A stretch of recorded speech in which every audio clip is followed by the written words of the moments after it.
This is reactions to actions. a near death a near death experience TikTok. It has like 3.4 million views, and I definitely want to go ahead and check it out. I'm gonna go ahead and give a disclaimer. So you guys know I don't watch the entire video without my commentary. I may stop, rewind, fast forward, whatever my heart desires, okay? So if you want to see the full TikTok, head on over to TikTok, okay? And you can see the full TikTok. Let's go.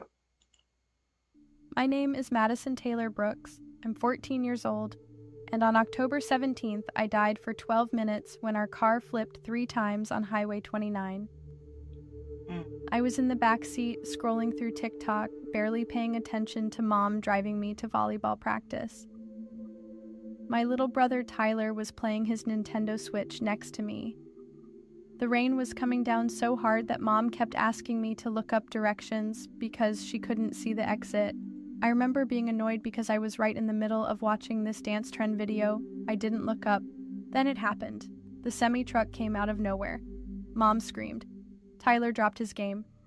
My phone flew out of my hands as our SUV spun across 3 lanes. I remember the sound of metal crushing and glass breaking. Then nothing. But then I was floating above our car. I could see the ambulance lights flashing.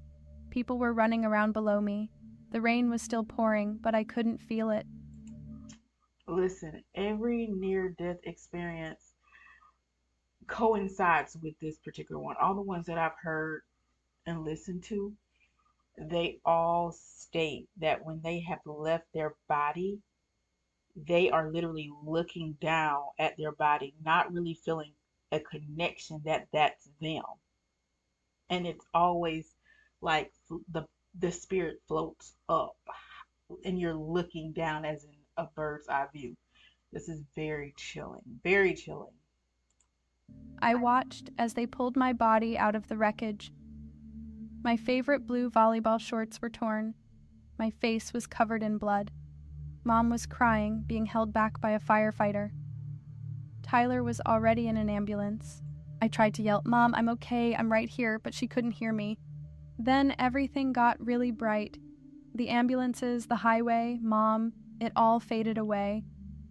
I felt myself being pulled through what felt like a tunnel of light. It wasn't scary. It felt warm, like when you stand in the sunlight on the first day of summer. That's when I saw him.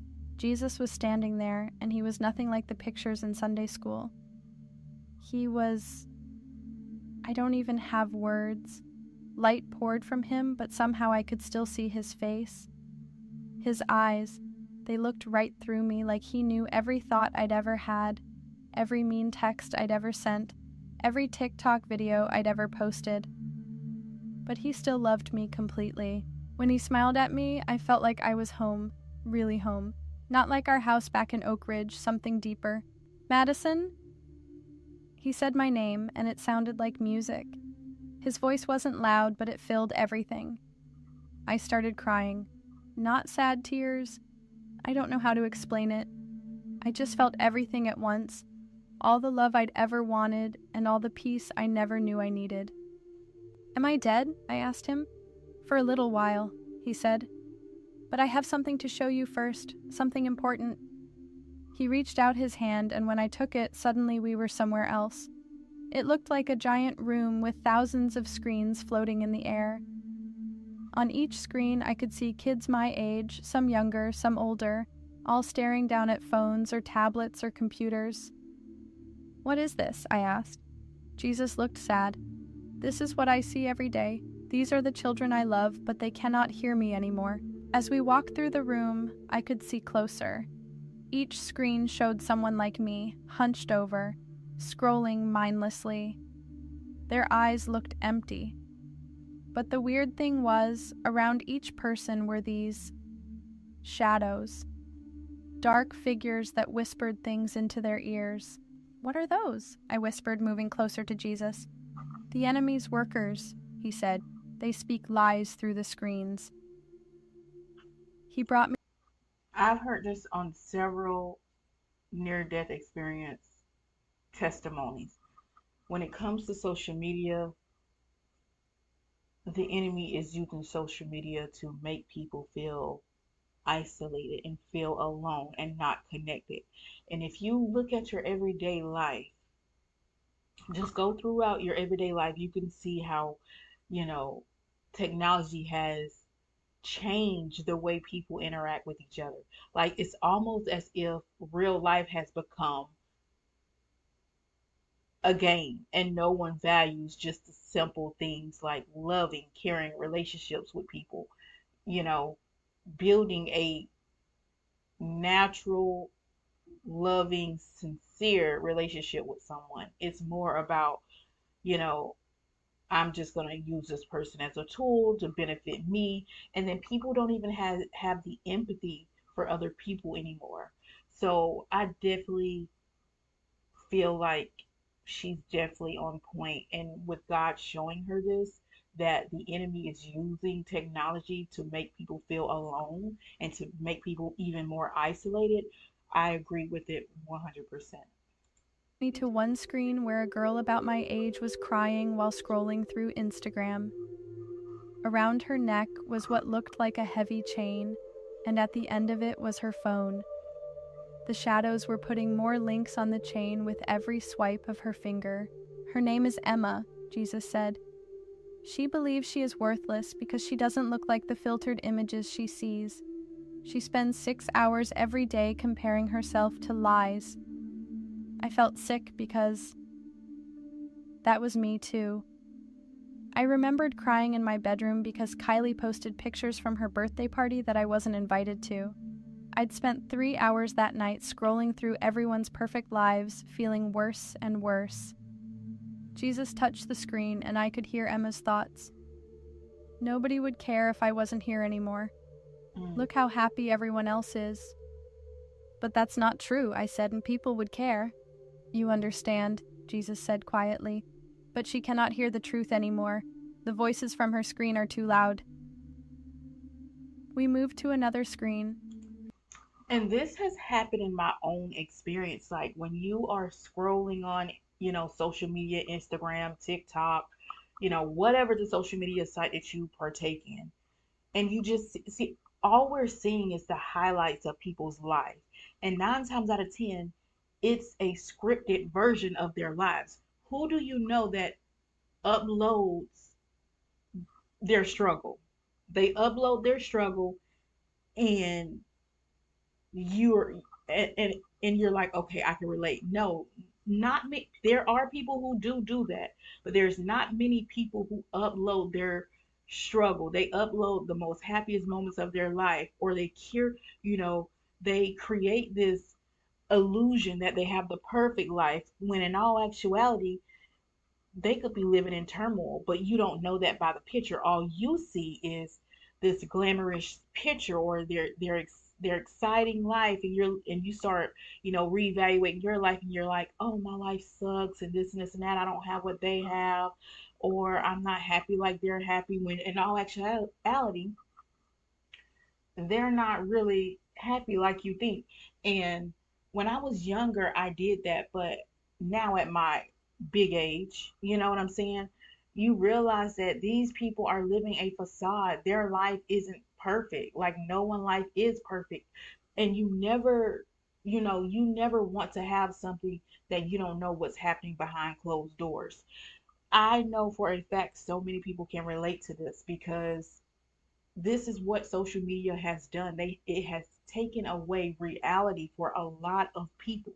And you have to be very careful with spending so much time on social media because social media starts to become your reality when you're so obsessed and you're always on social media and you make social media your life.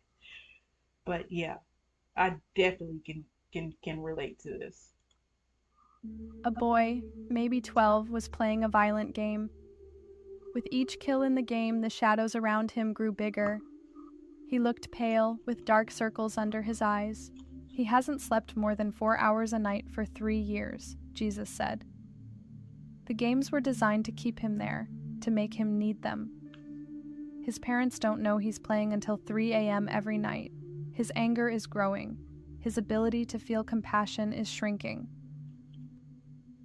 I thought about Tyler and how he'd thrown his controller at me last week when Mom made him turn off his game for dinner. Jesus showed me more screens.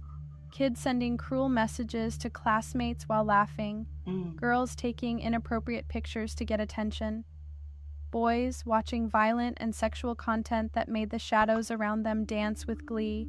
Everywhere, phones and tablets glowed like little prisons. Madison, Jesus said, turning to me, do you know how many hours you've spent looking at a screen in your life? I shook my head. He waved his hand, and I saw what looked like an hourglass. But instead of sand, it was filled with moments of my life. Moments I'd never get back.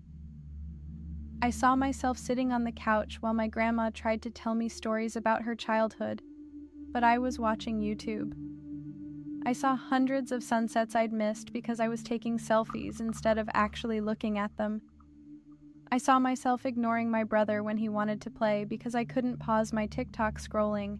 8,422 hours, Jesus said quietly. That's how much of your life was given to a screen. I did the math in my head. That was over a year of my life gone. But everyone does it, I whispered, feeling ashamed. Yes, Jesus said, and that's why I'm showing you this. The enemy has found a way into every home, every bedroom, every mind, without anyone noticing. Parents give their children these devices without understanding they're handing them poison in small, addictive doses. Then Jesus showed me something that broke my heart. He showed me hundreds of moments where he had tried to speak to me, when I was alone in my room, or walking to school, or lying in bed at night. Times when his presence was there, when he wanted to comfort me or guide me. But every single time I'd reached for my phone instead. I'd chosen the noise over his voice. The greatest trick, Jesus said, was making everyone believe they're connected when they're actually more alone than ever. Tears were streaming down my face now. I'm sorry, I said. I didn't know. Jesus put his arm around me. This is why you're seeing this, Madison, because others need to know. Then he showed me one more scene. It was our living room, but different. My family was playing a board game. No phones in sight. Everyone was laughing. Outside it was raining, just like the day of the accident. But inside it was warm and bright. I could almost smell Mom's cookies baking. This could have been tonight, Jesus said softly, if the phones had been put away. My heart felt like it was breaking. I never realized how much I'd missed by staring at a screen. Madison, Jesus said, your time here isn't finished. You have an important message to share. But I don't want to go back, I said, and I meant it.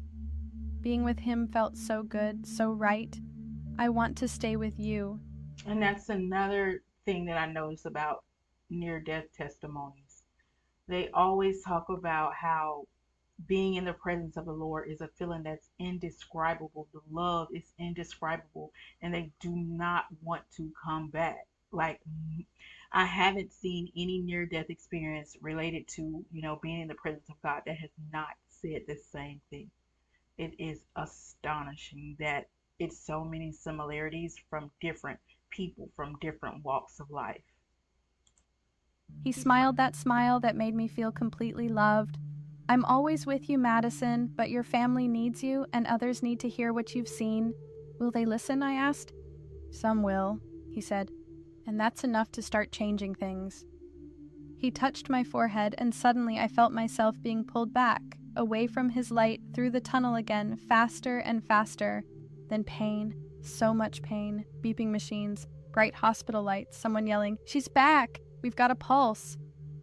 I gasped for air, my chest burning like I'd swallowed fire. My whole body hurt. I couldn't move my left leg. There was a tube down my throat. The doctors called it a miracle. They said my heart had stopped for 12 minutes. They said I should have brain damage, but all my tests came back normal. They couldn't explain it. Look at God. Look at God. Won't he do it? Okay? Won't he do it? Now, this is a miracle, people. A miracle is something that no one can explain. Okay? Science can't explain it. Okay, they cannot explain when God put his hands on something. Hello? Remember, my God today, my God forever, okay? Mom cried for 3 days straight.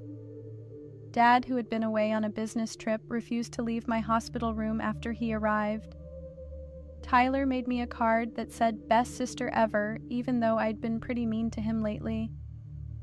When they finally took the breathing tube out, the first thing I said was, "Where's my phone?" Mom looked surprised. "Honey, it was destroyed in the crash."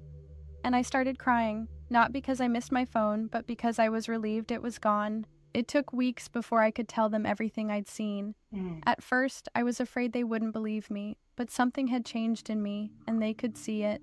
The first night I was home from the hospital, I asked everyone to put their phones in a basket.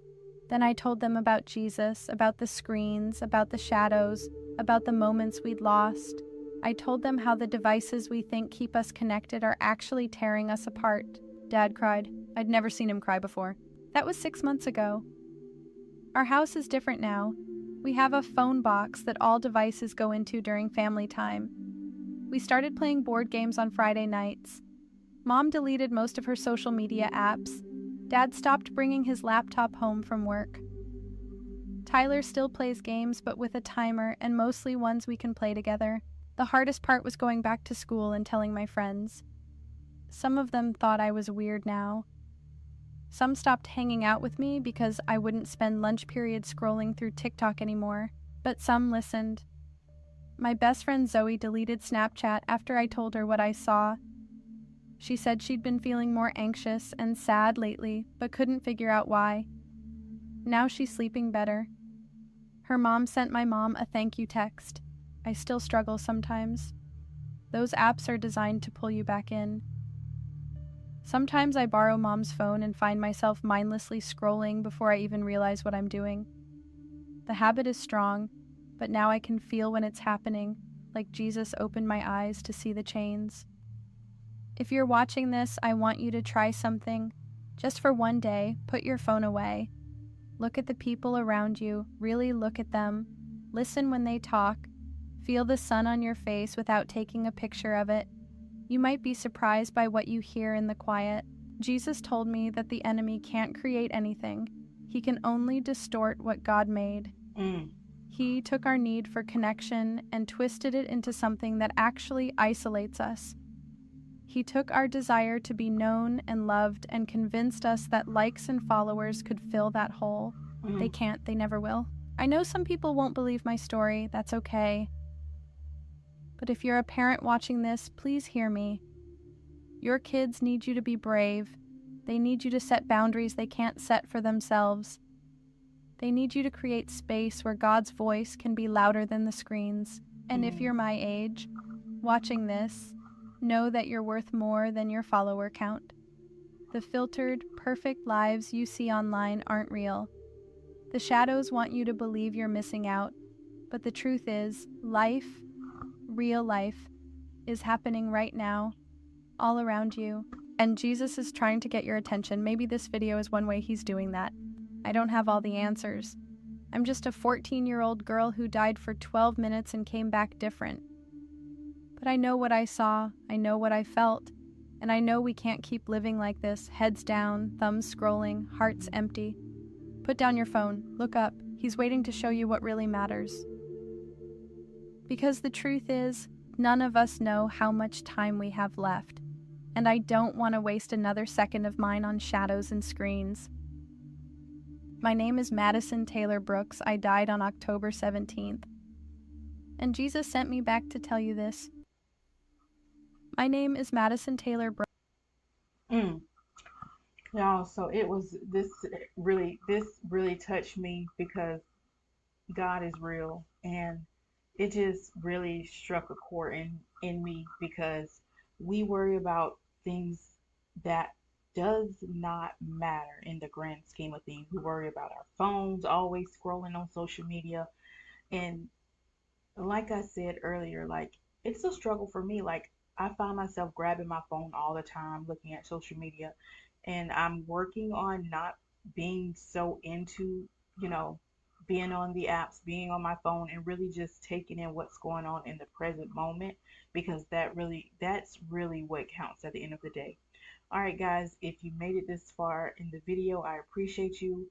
Be blessed, stay covered under the blood of Jesus, and if it's God's willing, I will see you in the next one. Bye.